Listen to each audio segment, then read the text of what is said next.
আসসালামু আলাইকুম। এটা হচ্ছে পিতানু নদী। এখানে বাঁধ বেঁধে মাছ মারা হচ্ছে।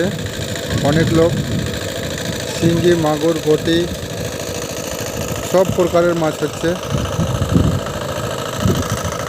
এই যে ওইদিকে বাঁধ বাঁধা আছে। আজকে 3 দিন ধরে ছেড়ছে, আজকে মাছ ধরছে।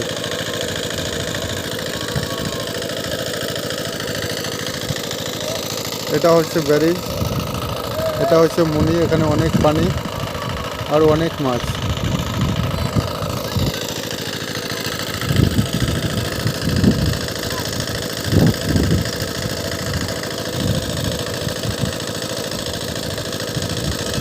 দর্শক, ভিডিওটা বেশি বেশি করে শেয়ার করবেন যদি ভালো লাগে তো।